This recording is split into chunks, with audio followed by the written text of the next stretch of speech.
Merci de nous prendre en marche sur l'Intelligent TV pour l'édition de l'Intelligent Club de ce mardi 29 avril.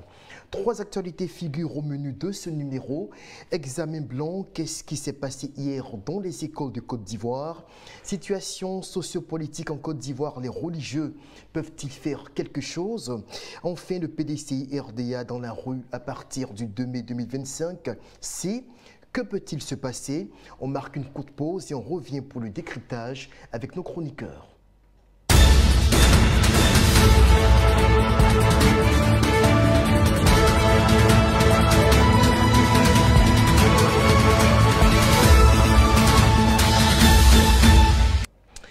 Depuis 48 heures, l'école ivoirienne replonge dans la crise.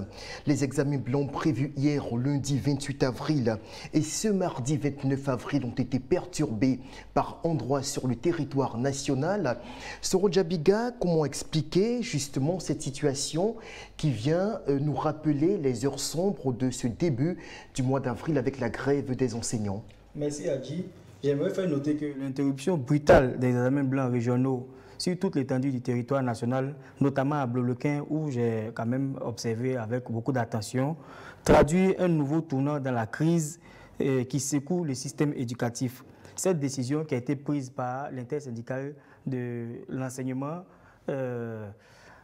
marque un point fort et vient encore secouer le milieu éducatif et ce n'est pas sans conséquences directes et indirectes. Cela va avoir forcément beaucoup d'impact sur l'enseignement, sur l'encadrement des enfants, mais sur le programme aussi scolaire. D'abord, ça démotive les enfants, ça déprogramme le programme scolaire qui est préétabli depuis le début de l'année scolaire. Ça traduit encore une crise de confiance qu'on ne cesse de répéter entre les syndicalistes et le gouvernement, qui est un problème institutionnel. Et on ne sait pas quand ça va finir. Généralement, on a tendance à le dire sous nos cieux en Côte d'Ivoire. On sait quand les problèmes débutent, on ne sait pas quand ça finit. Et l'intersyndicale, notamment tous les syndicalistes qui sont concernés par cette crise-là, et ceux même qui n'ont pas pris part à la grève, ne font que revendiquer la même chose. J'aimerais noter qu'il y a de nouvelles composantes qui se sont ajoutées encore sur les axes de revendication. Vous faites référence aux ponctions salariales constatées par plusieurs enseignants depuis hier? Notamment ceux qui n'ont pas pris part à la grève. Au départ, c'était les enseignants. Initialement, les enseignants réclamaient des meilleures conditions de travail et de vie sociale. Les enseignants réclamaient des primes d'incitation. Aujourd'hui, les enseignants réclament toujours ces primes d'incitation. Ces enseignants réclament également la libération de leurs camarades assis du Gari. Ces enseignants réclament encore la réhabilitation de ceux qui ont fait l'objet de ponctions sur leur salaire, ceux qui ont vu leur salaire suspendu. Et d'autres enseignants qui n'ont pas pris part à la grève, qui ont été également touchés par cela. Et on a été fort surpris de voir le communiqué du ministère de l'Éducation nationale qui dit que tous ceux qui se sentent concernés par ce problème peuvent rédiger un communiqué, une lettre, un courrier à leur direction des ressources humaines respectives dans lequel ces derniers expliquent leur situation et ils prouvent à travers des captures de leur cahier de tests qu'effectivement, ils n'ont pas pris part à la grève. Mais pourquoi procéder à la sanction avant de demander aux gens de venir justifier qu'ils étaient là? Quel est ce mépris-là que leur gouvernement, leur ministère de tutelle applique sur eux, alors que tout le monde est en train d'appeler à un climat d'apaisement? Alors justement, Jean-Richard, est-ce que vous avez un aperçu à votre niveau dans le courant de la journée des régions du pays où des perturbations ont eu lieu, notamment dans le primaire ou le secondaire? On disait à l'entame de cette émission, les examens blancs n'ont pas pu se dérouler convenablement. Qu'est-ce que vous en saviez à votre niveau? Vous savez, c'est une situation qui nous peine parce que l'année scolaire, quoi qu'on dise 2024-2025, reste perturbée depuis la première grève qui remonte à mi-octobre. Et aujourd'hui, fort malheureusement, le gouvernement peine à trouver des solutions. Donc c'est avec pincement au cœur qu'on a appris ce matin que dans la région de Cavali, c'est l'une des régions où les examens blancs n'ont pas pu se dérouler, c'est fort dommage. À Divo également, il y a certaines localités où les examens dans le primaire n'ont pu se tenir. Et figurez-vous qu'à côté des examens blancs dans le primaire, il s'est ouvert depuis hier les épreuves physiques pour le baccalauréat. À Dabo, par exemple, j'ai discuté avec quelques enseignants dans cette localité. Malheureusement, la plupart des enseignants ont débraillé de ce côté-là. À Divo également. Donc, c'est une situation qui peine quand on sait qu'on est à quelques semaines des examens de fin d'année. Et puis, on est plus ou moins peiné quand on se dit que cette situation-là, depuis octobre, n'évolue guère. Je me dis que qu'est-ce qui peut expliquer ce blocage? On est dans une nation où il y a près de 300 000 fonctionnaires. Et sur les 300 000 fonctionnaires, il y a plus de 150 000 enseignants, ce qui n'est pas négligeable. Et ces 150 000 enseignants souhaiteraient avoir une prime d'incitation. Le gouvernement estime que cette prime d'incitation va coûter autour de 400 milliards et qu'elle ne peut pas aujourd'hui répondre favorablement à leurs besoins. Alors, qu'est-ce qu'on fait? Il y a un comité scientifique, il y a un comité d'experts qui a été mis sur pied depuis le mois de février et jusqu'à aujourd'hui, on n'a aucun résultat de ce comité d'experts. J'ai l'impression qu'on va tout droit dans le mur à quelques semaines. Les négociations s'échelonnent quand même jusqu'à septembre. Oui, mais c'est vrai que les négociations s'échelonnent, mais on ne voit pas le bout du tunnel. Les semaines s'enchaînent et c'est les mêmes observations qu'on a. Moi, j'en appelle à la responsabilité, comme j'aime à le dire, des uns et des autres. À la responsabilité non seulement des enseignants, parce qu'on est à quelques semaines des examens de fin d'année. Figurez-vous que les épreuves physiques du baccalauréat ont été bouleversées dans plusieurs régions. Les enfants au niveau du primaire n'arrivent pas à faire les examens blancs. Je pense que c'est dommage. Quand on sait que le niveau aujourd'hui de l'éducation en Côte d'Ivoire pose problème, on était en train de sortir la tête de l'eau et on retombe dans les mêmes remous qu'a connu l'éducation nationale. Je pense que c'est fort dommage et qu'il faut qu'on sorte assez rapidement de cette situation. Alors, parmi les principales motivations qui fondent le regain de colère chez les enseignants, qui en a poussé de très nombreux d'entre eux à débrayer depuis hier, lundi 28 avril. On enregistre entre autres les ponctions salariales et beaucoup d'entre eux se plaignent de ne pas être dans les conditions optimales pour justement accomplir leur devoir d'enseignant. On va écouter deux témoignages livrés sous le couvert de l'anonymat. Ce sont des enseignants qui expliquent le drame qu'ils vivent actuellement depuis avoir constaté des ponctions assez lourdes sur leur salaire de ce mois d'avril.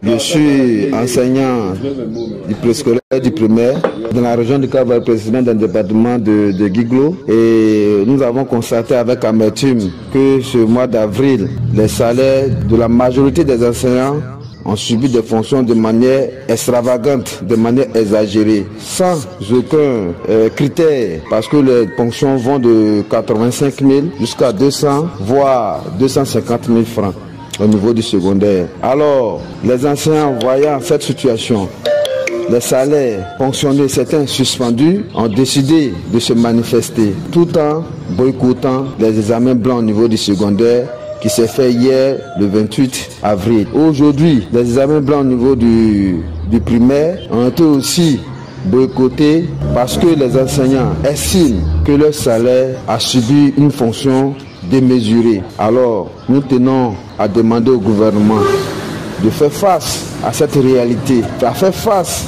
à la situation des enseignants. Nous réclamons une prime trimestrielle. Pendant que nous réclamons une prime trimestrielle et que nous allons en négociation, le gouvernement qui nous promet ne pas toucher notre salaire, nous sommes surpris que ce mois-ci, certains même n'ont pas reçu véritablement de salaire. Alors, c'est un cri de cœur des enseignants du département de Cavali. Pratiquement tous les centres ont été fermés, les enfants sont retournés à la maison. Alors, nous demandons sincèrement à ce qu'on retourne à la table de négociation pour restaurer cette somme qui a été prélevée sur le salaire, parce que c'était les conditions pour que nous puissions reprendre les cours. Franchement, c'est un peu chaud, voilà, parce que j'ai même pas d'argent pour m'acheter du carburant, pour mettre dans ma moto, pour aller composer. Voilà, on nous dit l'examen c'est mardi. Voilà, nous, nos primaires, on est dans le cavalier ici, là. Il n'y a pas d'argent pour mettre dans les motos, pour aller composer. Par ailleurs, on nous a affecté un peu, on dit d'aller dans les villages pour aller suivre les examens blancs. On va comment? Il n'y a pas d'argent, on a été ponctionné. L'argent de suffit pas. Il doit payer ma maison, il doit envoyer l'argent à ma famille, il doit faire des trucs, donc c'est un peu compliqué. Vous voyez, franchement dit, moi, il ne peut pas me rendre dans mon centre. Donc, essayez de voir. C'était juste pour vous faire parler de ça, et puis bon, c'est compliqué, quoi. Vous voyez, il n'y a pas d'argent pour payer du carburant, pour aller dans ce village, pour aller suivre les examens, c'est compliqué. Il ne peut pas me rendre là-bas. On m'a ponctionné, donc j'ai plus d'argent. Moi, mais si je suis prêt même, puis c'est compliqué. Donc, essayez de voir. Sero Djabiga, réaction après avoir entendu ces deux commentaires, on a l'impression que les enseignants qui ont subi les sanctions gouvernementales sont véritablement désarçonnés, désemparés. Financièrement, ça semble difficile d'après ce que l'on a pu entendre, surtout pour se rendre au travail et même pour gérer les charges quotidiennes.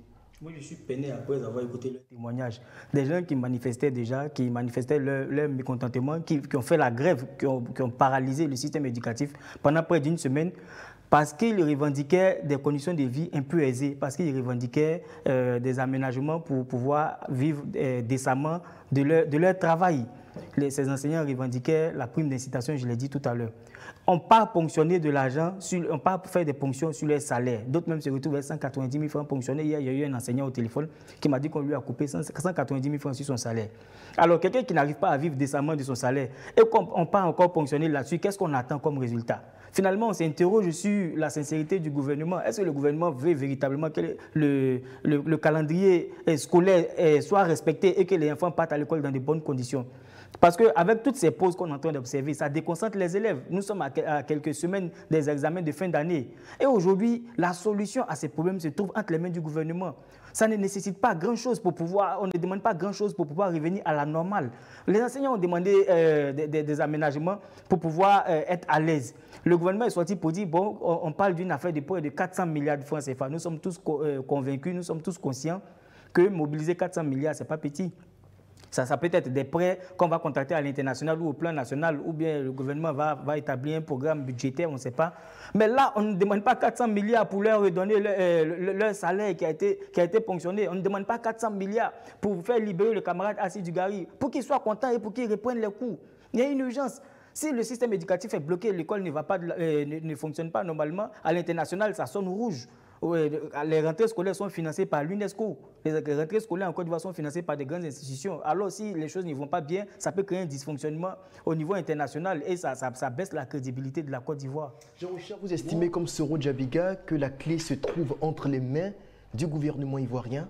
Ah oui, la clé se trouve entre les mains du gouvernement ivoirien, mais la clé aussi se trouve entre les mains des enseignants qui doivent aussi jouer leur partition. C'est vrai qu'il y a cette volonté manifeste d'avoir cette prime d'incitation qu'ils appellent de tous les vœux, mais il faut qu'ils regardent aussi à la nation ivoirienne, il faut qu'ils regardent à l'avenir de la Côte d'Ivoire parce que ces enfants qui aujourd'hui malheureusement restent à la maison sont l'avenir de la nation. Et puis moi je ne serais pas pessimiste à l'image de Soro parce qu'il faut saluer cette volonté aussi du ministère de tendre la main. Il y a une ouverture, les négociations se poursuivent. La ministre a dit qu'il fallait faire confiance dans sa déclaration d'hier au président de la République. Elle a dit « nous nous sommes compris » et j'estime que dans cette phrase, ça renferme beaucoup de choses, ça renferme une volonté de poursuivre les négociations. Et puis moi, je salue encore plus le communiqué de clarification. On a tous vu ce communiqué de clarification qui dit « il nous revient que des personnes du ministère de l'Éducation nationale ont subi des ponctions sur leur salaire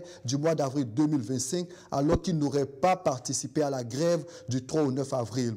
Et en vue de rétablir le salaire de ces différents fonctionnaires, la ministre a appelé les uns et les autres à adresser des courriers et de justifier de leur présence. Je pense que c'est déjà une bonne chose. Ça montre de la volonté d'aplanir les divergences de points de vue. Donc je me dis qu'il faut réétudier le cas du Dugarry qui, je pense, doit être mis sur la table. On doit discuter véritablement de ce cas-là. Et puis les enseignants aussi de leur côté essayer de mettre un peu d'eau dans leur vin afin que l'école puisse se poursuivre dans bien de régions de la Côte d'Ivoire. On parlait tout à l'heure sur l'intervention de mon co-débatteur quand il a lu tout à l'heure le communiqué du ministère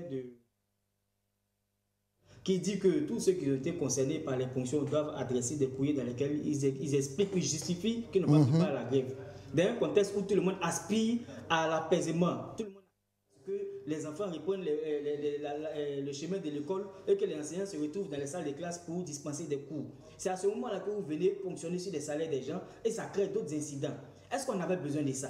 Alors, scolaire des enseignants, et ce matin, au lycée classique d'Abidjan, un établissement scolaire de référence de la capitale économique ivoirienne, des enseignants marquaient leur détermination à aller jusqu'au bout tant que leurs revendications ne sont pas satisfaites, en l'occurrence la libération de Ghislain Sidugari, mais également la réhabilitation des ponctions salariales et aussi naturellement le paiement de la prime d'incitation.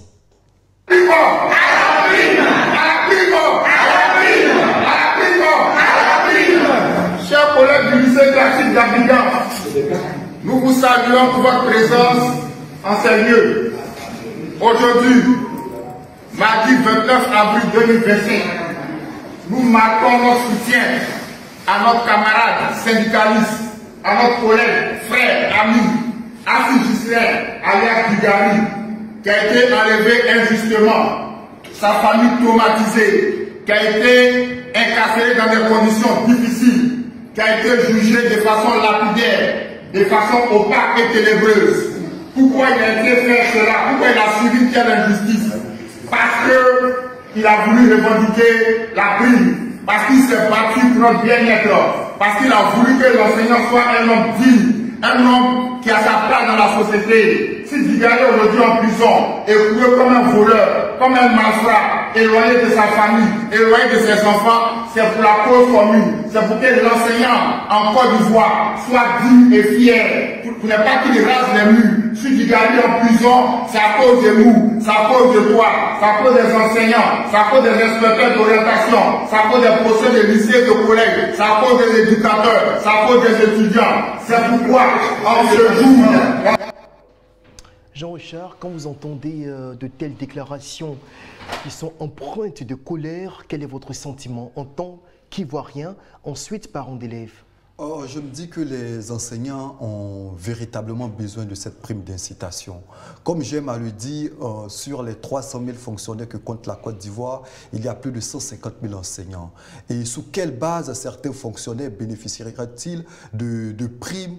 Et les enseignants qui, on le sait, apportent énormément, non seulement à la Côte d'Ivoire en termes d'éducation, mais aussi à l'avenir de ce pays, ne bénéficieraient pas de cette prime. C'est vrai qu'aujourd'hui, l'État n'a pas les possibilités de payer cette prime. Mais je me dis que le gouvernement, surtout le ministère de l'Éducation nationale, gagnerait à mettre en confiance ces enseignants-là pour qu'on puisse sortir de cette crise. Et ils ont évoqué le cas Sidugari. Je pense que c'est un cas qui cristallise aussi la colère de bon nombre d'entre eux. Le gouvernement gagnerait aussi à résoudre ce problème Sidugari parce que c'est l'un de leurs. C'est quelqu'un aussi qui a porté la lutte et ils ont ce sentiment-là qu'ils doivent le porter, ils doivent le soutenir et ils ne doivent pas surtout le lâcher. Donc, dans ce cas de figure, il appartient aussi au gouvernement de regarder à cette situation-là, de laisser du lest pour qu'on puisse partir sur de nouvelles bases, pour que, même si éventuellement en cette entrée scolaire 2024-2025, il n'y a pas cette prime d'incitation,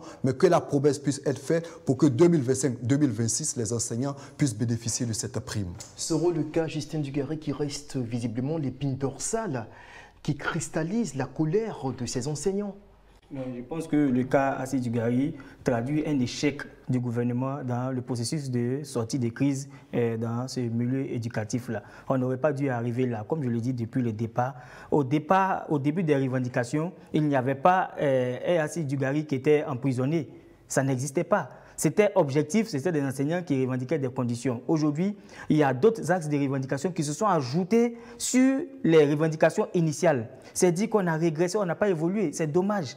C'est dommage. Le gouvernement devait démontrer à la population, à toute la Côte d'Ivoire, qu'il veut faciliter la situation, qu'il veut amener tout le monde sur la table de discussion pour que les élèves puissent répondre les cours. Mais avec ces nouveaux axes de revendication, on ne sait pas quand ça va finir. Alors que nous sommes à un moment stratégique, comme je l'ai rappelé tout à l'heure, nous sommes à quelques semaines des examens de fin d'année. Déjà que les épreuves physiques et sportives ont été déjà perturbées, les examens blancs régionaux sont déjà perturbés. Nous sommes en retard. Généralement, ce n'est pas dans cette période qu'on fait des examens blancs régionaux. C'est-à-dire que cette année est un peu déjà perturbée. Et je pense que de chaque côté, on pouvait quand même faire des concessions pour pouvoir aboutir à une solution. Et les concessions, je pense que le corps enseignant en a fait parce qu'ils ont accepté de revenir sur la table, ils ont accepté de reprendre les cours. Après les rencontres du 8 et du 9, il y a eu des rencontres à Bassam. À l'issue des rencontres, là, on a vu le secrétaire général Blé qui a invité tous ses camarades syndicalistes à reprendre le chemin de l'école. Malgré les camarades, Assis Dugari était toujours, malgré que Assis Dugari était toujours détenu. Alors aujourd'hui, quand ils reprennent les cours et qu'ils se retrouvent avec des salaires ponctionnés, moi j'ai vu des enseignants à minuit à Boaké en train de tourner autour des banques. D'autres étaient dessus, d'autres ne savaient pas comment terminer le mois avec cette ponction qui a été opérée sur les salaires. Donc je pense que le gouvernement doit apaiser la situation, le gouvernement doit pouvoir faire des concessions. Et puis c'est un droit constitutionnel que Assis Dugari sorte pour manifester ou Blé sorte pour manifester. C'est un droit qui est prévu par la Constitution. La liberté syndicale est couverte par la Constitution. Donc je ne sais pas d'où vient le problème. Ou par derrière, je pense que par derrière, je ne sais pas si le gouvernement veut renvoyer un message à l'opinion pour dire qu'en Côte d'Ivoire, on n'a plus le droit de militer, on n'a plus le droit de faire du syndicalisme. Très bien. Alors vous parlez tout à l'heure de concessions de la part du corps enseignant. Ce mardi, s'est tenue l'Assemblée générale de l'ISMENA METE-FPA qui aboutit sur certaines résolutions, entre autres un appel à la reprise du travail dès demain, mercredi 30 avril 2025. Déclaration de l'ISMENA METE-FPA du 29 avril 2025. Les secrétaires généraux nationaux des syndicats membres de l'ISMENA METE-FPA réunis en Assemblée générale ce mardi 29 avril 2025 suite à un mécontentement persistant manifesté par un arrêt de travail survenu à la suite 1. de ponctions salariales et suspension de solde effectuées sur le solde du mois d'avril 2025 touchant de nombreux enseignants qu'ils aient ou non observé la grève. 2. À la non-libération du camarade Assis Dugari, considérant les rencontres entre l'ISMENA METE-FPA et le ministère de l'Éducation nationale et de l'alphabétisation et le ministère d'État, ministère de la fonction publique et de la modernisation de l'administration, le 29 avril 2025, dont les résultats stipulent 1. La libération du camarade Assis Dugari. 2. Le reversement des ponctions et des suspensions de solde. 3. L'engagement des syndicats à sauver l'année scolaire.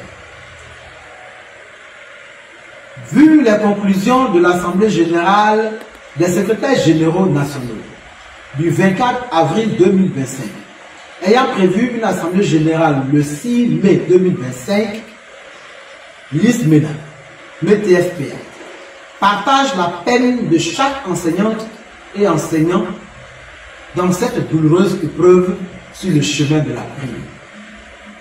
L'ISMENA METE-FPA appelle 1.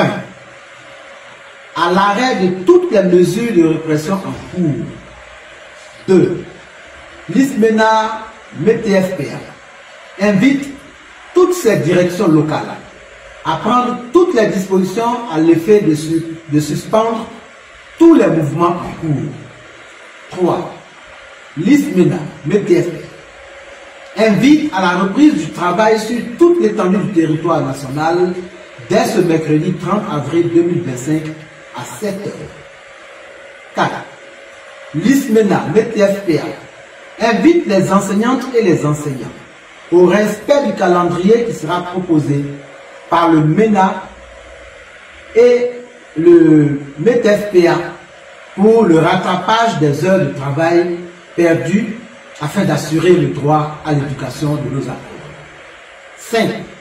L'ISMENA METE-FPA invite tous les enseignants à l'Assemblée générale qui se tiendra le 6 mai 2025 et demande à l'ensemble des enseignantes et enseignants à demeurer à l'écoute du directoire. Fait à Abidjan le 29 avril 2025 pour l'ISMENA METE-FPA, le porte-parole adjoint Alain Charles.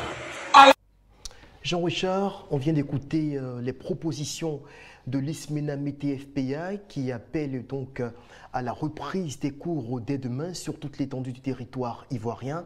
Est-ce que l'on s'achemine vers un règlement pacifique de cette crise? Je l'espère et je salue cette déclaration qui respire la responsabilité. Vous savez, de 2002 jusqu'à 2011, l'école a subi, était dans le creux de la vague et l'école a subi les affres de la crise. C'est vrai qu'avec le avènement du président Ouattara, il y a eu des avancées. Il y a eu la révalorisation de la prime de transport, des allocations familiales. Il y a eu le raccrochage de bon nombre d'enseignants. C'est des choses qu'on salue. Il y a eu des infrastructures, il y a eu des collèges, des lycées qui ont été construits dans bien nombre d'endroits de la Côte d'Ivoire. Mais aujourd'hui, il y a les enseignants qui réclament cette prime. Je pense que c'est de bonne guerre, mais il y a quand même des avancées. Et à les écouter, je sens qu'on est en train de partir progressivement vers la sortie de crise. Soro Djabiga, assez rapidement, est-ce que cet appel a des chances d'aboutir? C'est dans seulement quelques heures que les enseignants, s'ils doivent suivre l'appel lancé par l'ISMENA METFPA, devront s'exécuter. Est-ce qu'on peut espérer que demain, les cours reprendront de façon normale en Côte d'Ivoire? Oui, ce sont des leaders syndicaux qui sont écoutés. Mais moi, je salue déjà cet appel. Tout à l'heure, nous avons parlé de concessions. Et je ne cesse de le répéter, le corps enseignant, notamment les syndicalistes, n'ont jamais cessé de faire des concessions. Tout à l'heure, mon co-débatteur a appelé à la responsabilité des syndicalistes. Je suis d'accord avec cela, mais la responsabilité est l'affaire de tous. Je salue cela et cela traduit leur bonne volonté, leur bonne foi dans cette crise que nous connaissons en ce moment. Donc, je pense qu'on peut être optimiste parce que dans une crise qui oppose deux parties, quand une partie déjà fait preuve de bonne foi, je pense que ça peut contaminer aussi les autres parties. Peut-être certainement qu'on va aboutir à une solution idoine. On enregistre également la contribution de Gérard Dia. Il est journaliste indépendant et il donne sa lecture de la situation que traverse l'école ivoirienne. On aurait pu dire tout ce qui est bien qui finit bien parce que il fut le moment où il y a eu les grèves un peu partout et il y a eu cette assise entre les fêtiers des enseignants et le ministère de l'Éducation nationale jusqu'à ce que il y ait même l'intervention du ministère de la fonction publique. Il y a eu même la primature qui s'est invitée dans le débat. Et donc, ils ont pu avoir un terrain d'entente et donc cela a précédé le départ pour les congés de Pâques. On s'est dit qu'au retour, voilà, toutes les parties allaient parler d'une même voix, de sorte qu'on trouve un consensus pour qu'on sauve l'école ivoirienne. Et si tel est qu'ils ont pu avoir un consensus et que le mot d'ordre de grève a été levé, je me dis que plus besoin de fonctionner. Parce que s'il y a une négociation, c'est parce qu'au préalable, il y a eu la grève. Et la grève a abouti à un terrain d'entente, a abouti à un consensus. Maintenant, à quoi bon de sanctionner ceux qui ont mené le combat? Ça veut dire que le combat ne devait pas avoir lieu. Et pourtant, il y a eu gain de cause quant au combat mené. Maintenant, si on a apprécié le combat et qu'il y a eu gain de cause, maintenant pourquoi est-ce qu'on sanctionne les gens qui ont mené le combat? Je me dis qu'il va falloir que les gens se retournent sur la table de négociation pour qu'ils s'entraînent encore mieux. Parce que, mine de rien, on n'est pas loin des examens de fin d'année. Et s'il faut perturber encore l'école, c'est comme si ce qui a été fait. Jean-Richard, réaction après cette contribution de Gérard Dia? Oui, comme on l'a dit sur ce plateau, on appelle à la responsabilité des uns et des autres. Comme le disait le confrère à l'instant, aujourd'hui, il y a une responsabilité non seulement des enseignants et du gouvernement. C'est vrai qu'on a besoin de cette prime d'incitation, mais aussi il faut regarder à l'intérêt supérieur de la nation, à l'intérêt supérieur de nos enfants qui sont l'avenir de la Côte d'Ivoire. Soro, il s'interroge un peu comme vous. À quoi bon sanctionner quand on est engagé dans un processus de dialogue? Votre commentaire? Oui, j'ai relevé tout à l'heure la volonté du gouvernement à revenir à un climat apaisé.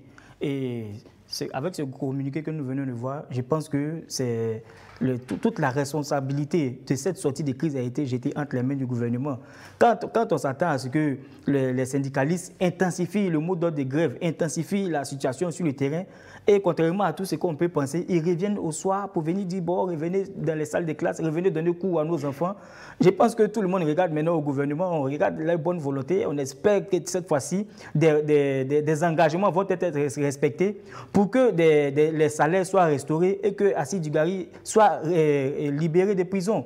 Parce que ça, ce sont des concessions qu'on vient de voir. Malgré que les salaires ont été ponctionnés, ces derniers appellent quand même à la reprise des cours. Il n'y a pas bonne volonté plus que ça. Cap sur le second sujet de notre émission, situation sociopolitique en Côte d'Ivoire. Les religieux peuvent-ils faire quelque chose?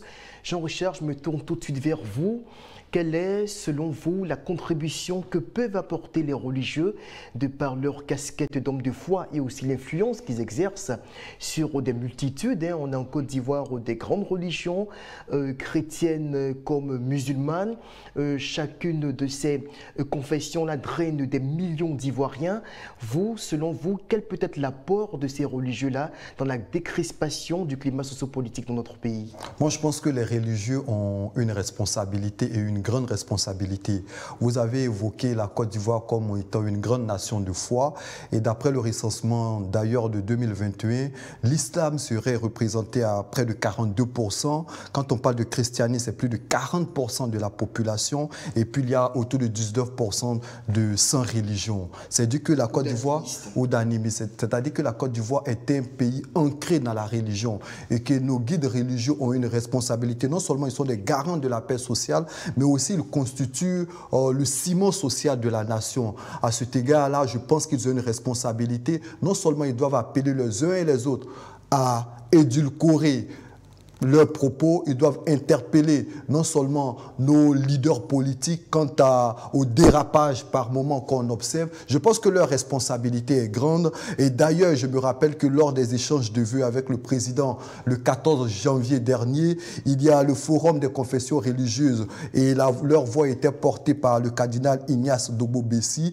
et il appelait déjà à 10 mois des élections, à des élections apaisées. Il appelait les hommes politiques à leur responsabilité quant à cette année électorale. Je pense que les hommes religieux aussi ont cette capacité-là à lire dans le futur. Ils se basent sur les livres saints. Donc je pense qu'à travers ces différentes responsabilités-là, ils doivent parler non seulement aux guides religieux, mais aussi aux jeunes, aux hommes, aux femmes, à toutes ces personnes-là qui, on observe dans les panels et autres, qui dérivent à travers leurs propos.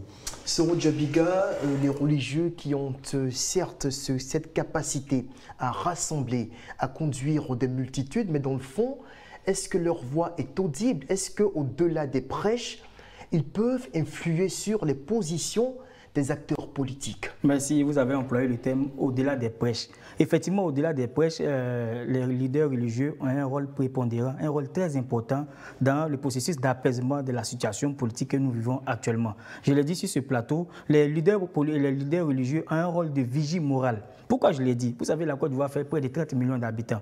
Et sur cette immense population-là, 80% des populations sont des croyants, c'est-à-dire les religions révélées.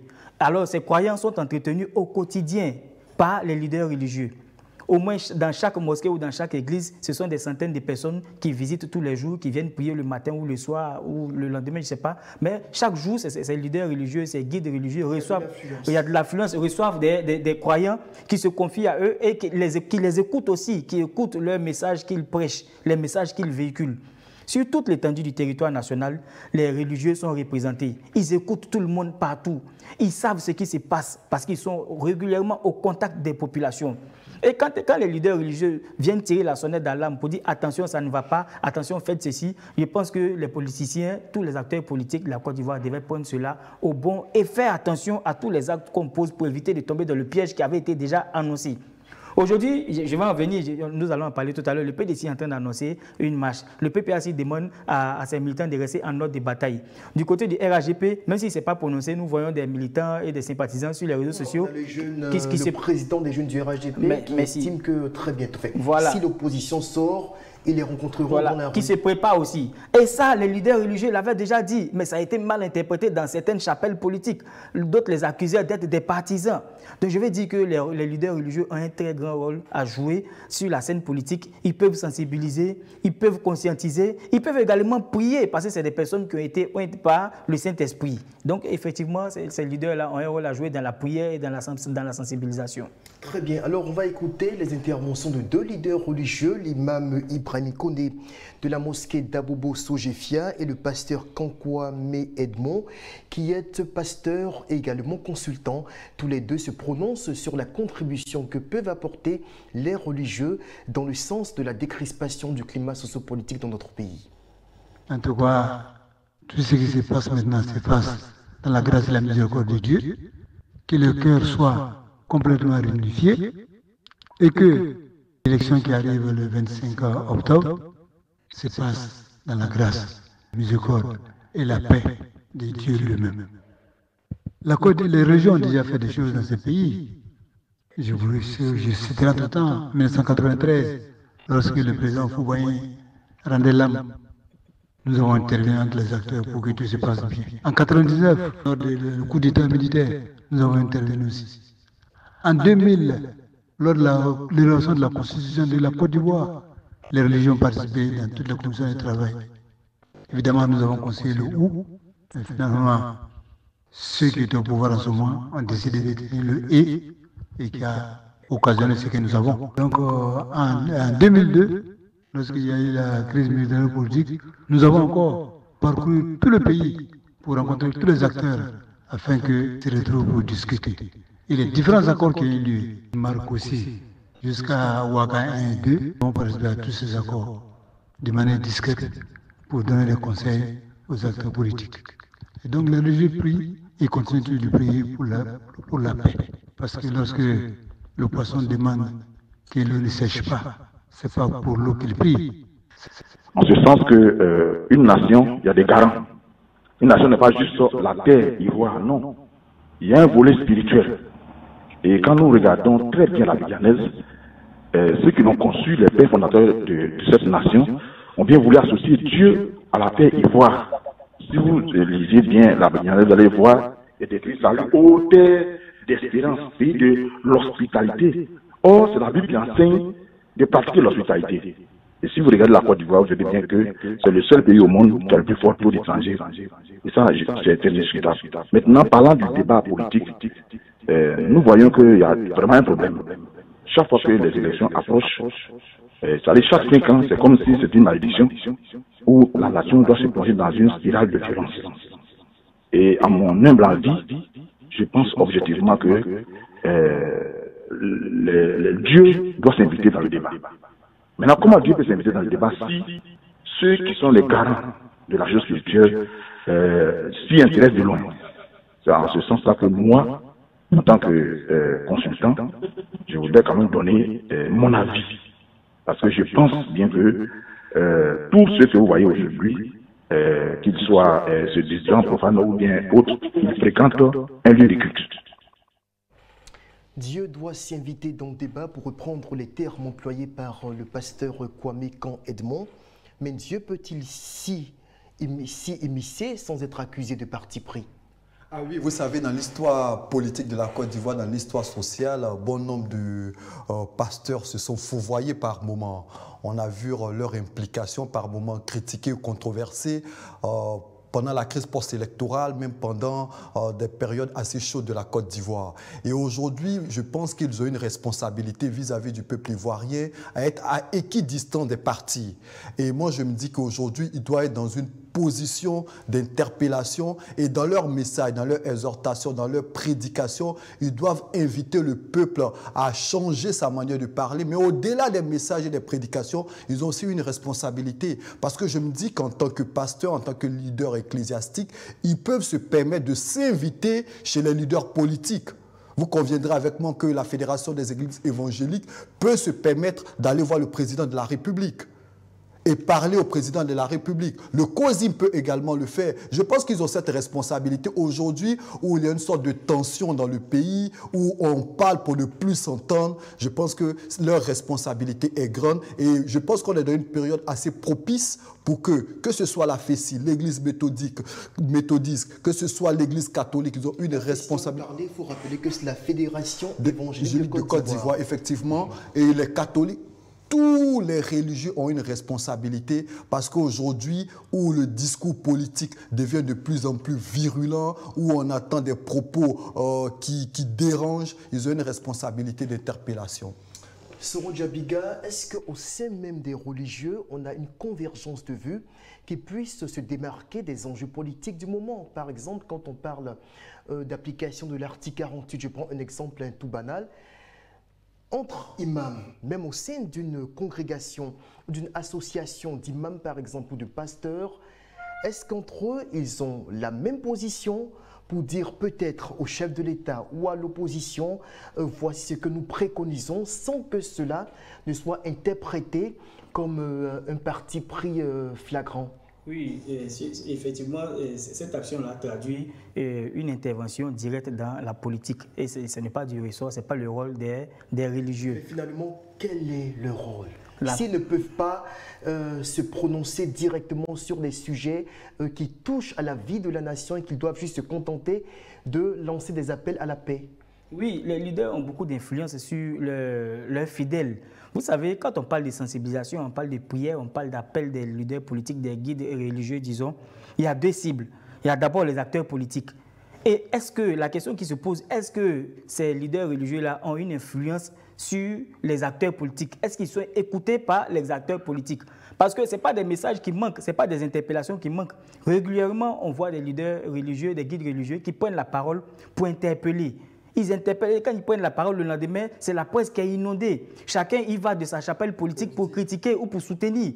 Donc, après, ni la Bible ni le Coran ne font des positions claires sur les enjeux politiques que nous traversons. Voilà, justement. Donc, c'est la quintessence même du problème qui est là. Parce qu'on ne sent pas une convergence d'idées, une unicité dans la parole au niveau des leaders, des guides religieux. J'ai dit, il y a de même confession. De la même confession, oui, ça existe effectivement. Donc, j'ai dit tout à l'heure qu'il y a deux cibles. La deuxième cible, c'est la population. Et là, on sent que c'est un peu passif. Avec la population, le courant passe parce que les populations écoutent beaucoup les leaders, les guides religieux. Vous savez, aujourd'hui, toutes les grandes églises, toutes les grandes organisations bénéficient des pages, beaucoup d'audience sur les réseaux sociaux. Et à travers ces canaux-là, les guides religieux peuvent véhiculer régulièrement des messages. Je ne vais pas citer des pasteurs ici, mais on en connaît qui ont plus de 2 millions d'abonnés et qui ont des influences sur leurs fidèles, sur leurs abonnés. Donc pourquoi ne pas utiliser dès maintenant ces canaux pendant que nous y sommes? C'est aussi une lucane, une tribune qui peut nous permettre de les interpeller. On peut utiliser ces canaux-là plutôt que d'interférer dans des buzz inutiles régulièrement. Voilà des choses qui peuvent être faites pour pouvoir apaiser la situation parce que sous nos cieux en Afrique, la religion est beaucoup suivie et beaucoup écoutée par nos populations. Très rapidement, quelques secondes, parce qu'on va aborder le troisième sujet. Quand il s'agit de politique, on devient par moments sourd aux appels des hommes religieux. Et cela, on l'observe très souvent. Il y a des pasteurs influents qui par moments ont interpellé un certain nombre de personnes, mais qui n'ont pas écouté, en dépit du fait qu'ils soient fidèles de ces différentes églises. Donc, par moments, la politique a une... décrédibiliser la voix de certains guides religieux. Et cela est dommage. On a vu ici battre campagne pour certains hommes politiques et même qui ont alimenté par moments les crises qu'a connu la Côte d'Ivoire. Alors, vous savez, dans certaines nations, l'Église a une certaine puissance. Quand vous voyez la République démocratique du Congo, les hommes religieux ont participé, surtout l'Église catholique, a participé par moments à la démocratisation du pays. Et c'est une voix qui porte. Et par moments, ils sont dans une posture où ils critiquent, où ils interpellent, mais sous nos cieux, par moments, le fait de s'affilier ou d'être proche d'un leader politique contribue aussi à décrédibiliser certains hommes religieux. Malheureusement, les tensions, le pays n'en est pas éloigné. Demain, mercredi 30 avril, le porte-parole du PDC-RDA, le député Bredoumi Soumaïla, est convoqué à la police d'Abidjan pour répondre suite à l'appel à la marche qu'il a lancée seulement hier lundi plutôt 28 avril. Le PDC-RDA dans la rue à partir du 2 mai 2025, si à mettre au conditionnel. Que peut-il se passer? Soro Djabiga, à partir du 2 mai, le plus ancien parti de Côte d'Ivoire menace de prendre les rues si certaines revendications qu'il pose ne sont pas satisfaites par le gouvernement en place. Est-ce que l'on s'achemine irréversiblement vers une escalade? Oui, l'escalade a commencé à se faire sentir début janvier avec les assignations de Tidiane Thiam multiples au niveau de la justice. Et là, les choses allaient crescendo. Mais au niveau où nous sommes aujourd'hui, il faut craindre une crise parce que nous avons atteint un niveau vraiment important au niveau de la crispation, au niveau de la tension politique entre nos différents acteurs. Et là, il faut craindre le pire parce que quand le PDCI menace de sortir un parti qui n'est pas toujours réputé pour ce genre d'action-là et un parti, quand on connaît sa force de mobilisation et sa force d'implantation sur toute l'étendue du territoire national, quand un PDCI menace de sortir, il faut craindre le pire. On aurait pu éviter cela. Le PDCI revendique aujourd'hui, le PDCI réclame aujourd'hui la réintégration de son président Tidjane Thiam sur la liste électorale. Au même moment, le PPACI réclame aussi la réintégration de son leader Laurent Gbagbo sur la liste électorale. Il y a Charles Bleu Goudé également qui a été radié, Guillaume Soro qui a été radié. Imaginez-vous un instant si toutes ces formations politiques décident de conjuguer leurs efforts en vue de se faire entendre. Juste préciser que Guillaume Soro, dans la foulée, je crois depuis hier, appelle à une unicité dans les actions de l'opposition. Oui. Et c'est ce que je disais tout à l'heure, si toutes ces formations décident de se mettre ensemble, conjuguer leurs efforts pour pouvoir se faire entendre, ça pourrait créer une crise sociopolitique en Côte d'Ivoire. Et c'est quelque chose qu'il faut redouter. Parce que je l'ai dit tout à l'heure, on sait à quel moment cela commence, mais on ne sait pas quand ça finit. Brindoumi a été convoqué à la préfecture de police. Après avoir appelé à la mobilisation, il a demandé à ses partisans de rester mobilisés parce que le 2, ils vont descendre dans les rues à partir du 2, ils vont descendre dans les rues sur leurs revendications n'ont pas été prises en compte. Et dans la convocation, il a été mentionné que conformément à l'article 90 du code de procédure pénale, il doit venir avec son conseil juridique. Quand on ajoute ça généralement sur une convocation, c'est-à-dire que c'est une affaire pénale. Mais Brindoumi, on sait que la loi notamment l'article... Voilà, donc ça va créer forcément des échauffourées parce qu'il ne va pas se laisser faire. Il sait qu'il bénéficie de l'immunité. Il va venir avec son conseil, il va venir avec des militants. Peut-être qu'il sera accompagné d'autres députés. Et on imagine un peu la scène qui va se produire là-bas demain. On l'a vu récemment lors de la dernière audience de Dame Valérie Yapo. On a vu un peu comment certains députés ont été secoués. Alors Jean-Michel Nguessan, est-ce que vous redoutez à votre niveau également, un peu comme Soro Djabiga, un risque d'embrasement? Vous savez, moi, je me pose une question. Est-ce que les politiques ont pris aujourd'hui en otage la Côte d'Ivoire? Parce qu'ils sont nombreux, peut-être les Ivoiriens, qui ne se revendiquent d'aucun parti politique. Mais aujourd'hui, force est de constater malheureusement que les positions se braquent, la population retient aujourd'hui son souffle, la psychose s'installe. Moi, je pense que c'est fort dommage parce que j'estime que sur les 30 millions d'Ivoiriens, certains ne appartiennent pas à aucun parti politique. Alors qu'aujourd'hui, au regard de l'actualité, la peur habite les uns et les autres, la population retient son souffle, la liste électorale polarise l'actualité, on s'interroge, on se pose des questions. Aujourd'hui, avec cette affaire Brindoumi, est-ce que c'est de l'huile qui est mise sur le feu? Je me pose la question, mais on aurait pu éviter tout ceci si éventuellement les uns et les autres s'asseyent autour d'une table pour parler véritablement des prochaines élections. Parce que quoi qu'on dise, ces élections-là polarisent et j'estime que la plupart des Ivoiriens aujourd'hui retiennent leur souffle. Alors, est-ce que les marches annoncées par le PDCI à partir du 2 mai, donc dans seulement à peu près 48 heures ou 72 heures, bien sûr à mettre au conditionnel, si leurs revendications ne sont pas prises en compte par le gouvernement, laissent peser des menaces sur la stabilité du pays? Alors là, on a recueilli l'avis de Bougassako Gervais. Il est le président de la Fondation pour l'observation et la surveillance des droits de l'homme et de la vie politique. Il donne son avis dans cet élément. Vous savez, celui à qui vous posez la question est un défenseur des droits de l'homme. Et la question des droits de l'homme, c'est une question de liberté fondamentale, de droits fondamentaux. Les manifestations pacifiques, je dis bien pacifiques, elles sont du domaine des droits de l'homme, telles que prévues par la Déclaration universelle des droits de l'homme, et même prévu par notre loi fondamentale, la liberté d'opinion, la liberté d'expression. Tant que cela se fait de façon pacifique, ce n'est point interdit. Or, le constat que nous faisons, malheureusement, c'est que depuis un certain nombre d'années, en Côte d'Ivoire, vouloir manifester dans la rue est en quelque sorte prohibé, proscrit, quand bien même que les textes de loi les autorisent. C'est un paradoxe qui interpelle, parce que il y a eu un cas précédent où des jeunes d'une ONG de la société civile ont voulu manifester contre la vie chère. C'était en septembre 2024. Le 13 septembre, ils se sont donné rendez-vous. Alors qu'ils ont préparé le déroulé de la marche, la trajectoire et tout, avec les autorités policières, le jour J, ils ont été tous arrêtés et puis poursuivis sous le même chef d'accusation qu'on appelle atteinte, pas atteinte de la société de l'État, mais plutôt trouble à l'ordre public. Dans ces conditions-là, c'est comme si les libertés fondamentales de tout citoyen de s'exprimer sont bâillonnées. Et ce n'est pas bon pour l'image de la Côte d'Ivoire qui se voudrait quand même un état de droit, un état de liberté, tant que ça ne viole pas les lois, la constitution ou les lois du pays, et tant qu'il n'y a pas de casse, il n'y a rien du tout. Donc pour moi, défenseur des droits de l'homme, vouloir manifester n'est pas un délit, ce n'est pas un crime en soi.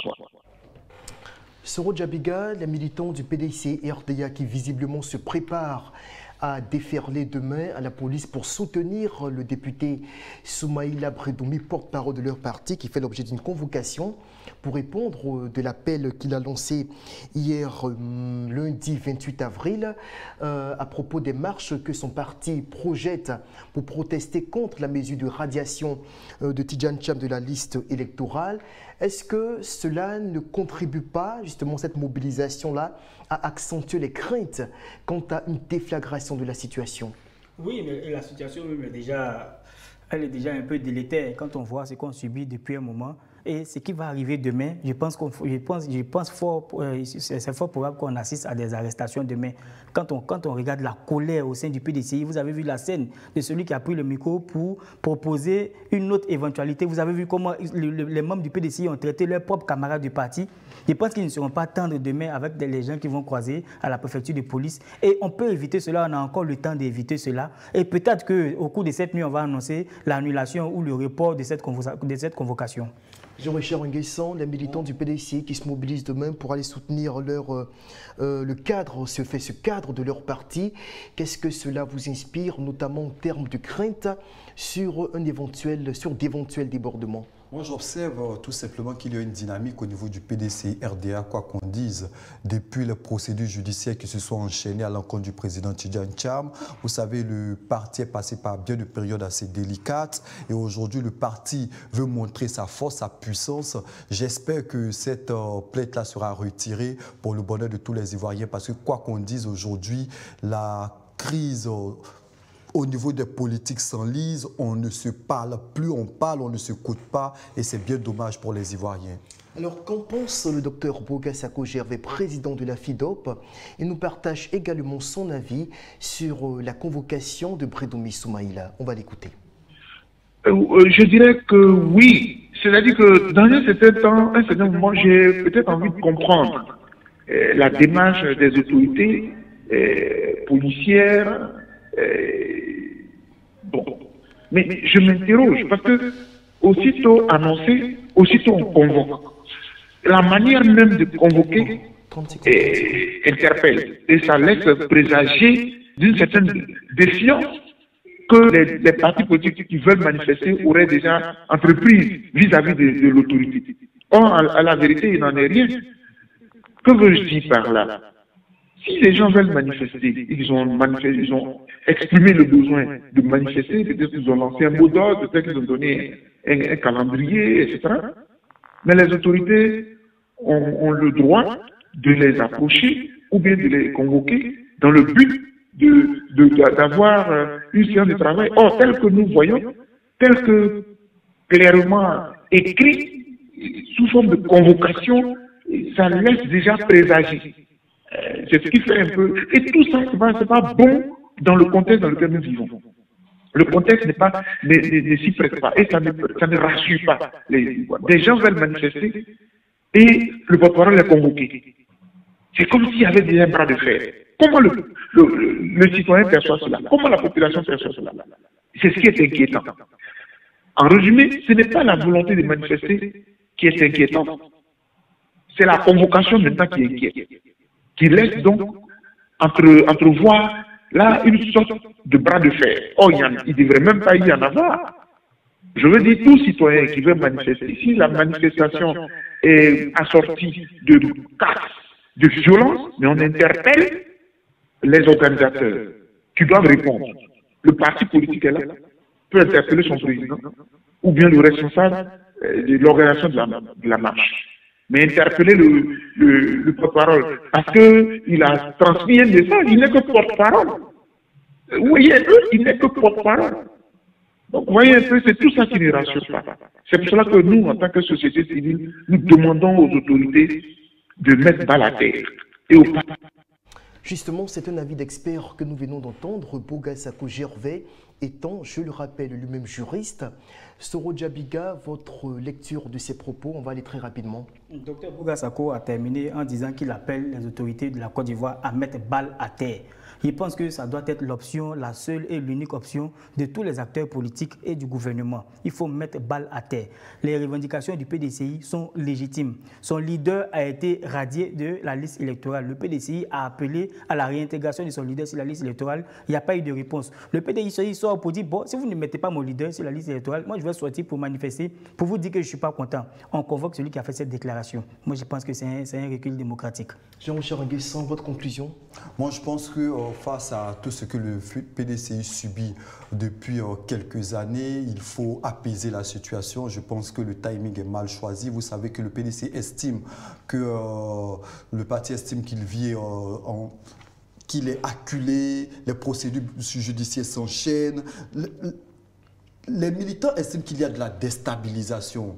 Et aujourd'hui, le porte-parole qui est interpellé, je pense que ça pose un peu problème. Je gagnerais, comme l'a dit Dr Bouga, de part et d'autre de mettre balle à terre pour que les Ivoiriens puissent vivre cette semaine et les semaines à venir dans une certaine paix. Merci à vous, Jean-Richard Nguessan. Merci à vous, Soro Djabiga. Je retiens que nous nous séparons sur le principe qu'il est nécessaire pour les uns et les autres, de part et d'autre, de mettre balle à terre et de jouer la carte de l'apaisement. L'Intelligent Club s'est terminé pour ce mardi 29 avril. On va se retrouver demain en espérant déboucher sur des sujets moins sujets. Attention, au revoir et très bonne soirée à vous.